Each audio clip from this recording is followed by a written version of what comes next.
Yo, what up, fam? Welcome back to another episode of Q Reviews. In this Q Review, I just want to say Happy New Year. Looking for a lot of movies coming in 2022, especially the Batman, maybe some Top Gun, things like that. Morpheus got pushed back now to April 1st.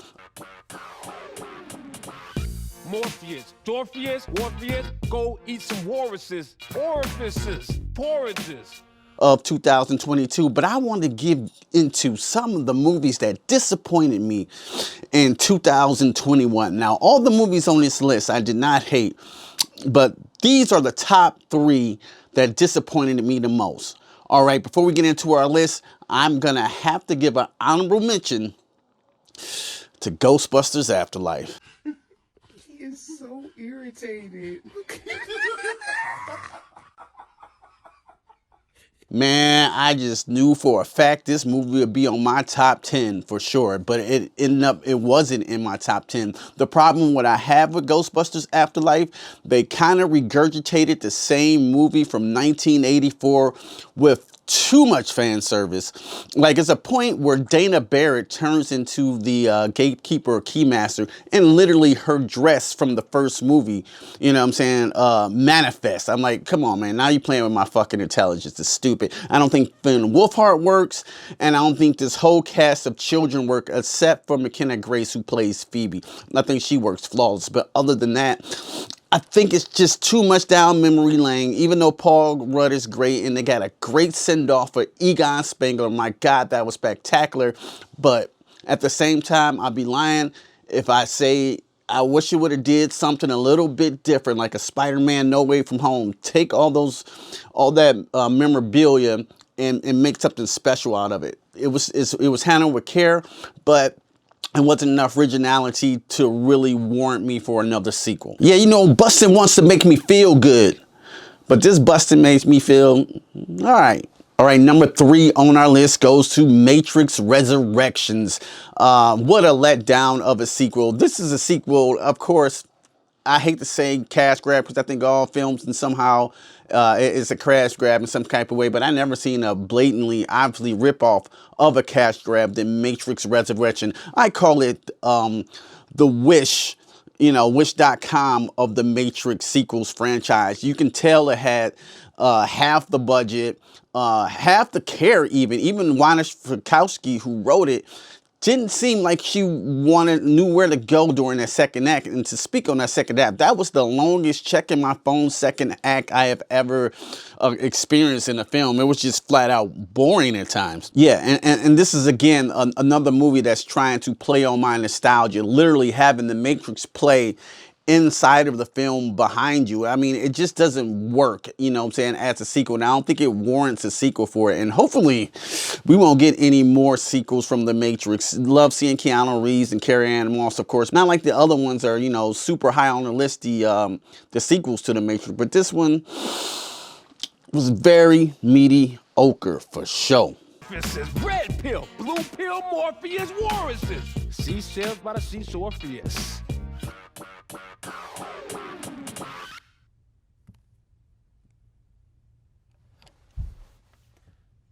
Morpheus drinking a 40 in a death basket. All right, number 2 on my list. I didn't hate this film either, but I gotta go with Candyman. Number 4, step forward and set a line. We hear you looking for Candyman, bitch. Step back. That Candyman remake, I was so excited when I seen that trailer and I seen the, the original girl from Candyman. Like, don't say that. I was highly excited. Like, it's produced by Jordan Peele. They had, the music, Say My Name. Oh, like, this is going to be the most brilliant horror movie ever. They're bringing back the iconic 80s horror slasher icon, which even back in the 80s, it was still more of a psychological thriller. But Candyman was scary back then. You know what I'm saying? Let me tell you why this Candyman is not scary. They try to make Candyman into an anti-hero, into like a Superman or, this vigilante for woke justice. And then to speak on the wokeness of the movie, they literally say it in the movie. This is gentrification. This is exactly what this is. That kind of pissed me off because it took away from the scares and things like that. And it took away from the lore of Candyman. If you're going to make Candyman, make him terrifying and frightening. And the werewolf transformation from Yahya Abdul-Mateen just didn't really do it for me. And all in all, you know, just to have the vigilante Candyman and the kills were kind of lackluster. There was only one really good kill that I would warrant for a Candyman slash. And other than that, it was just, you know, okay. All I'm saying, if you're gonna say Candyman name, make that shit worth something. Make it scary. Do not turn Candyman into an anti-hero. That's the biggest problem I have with this film.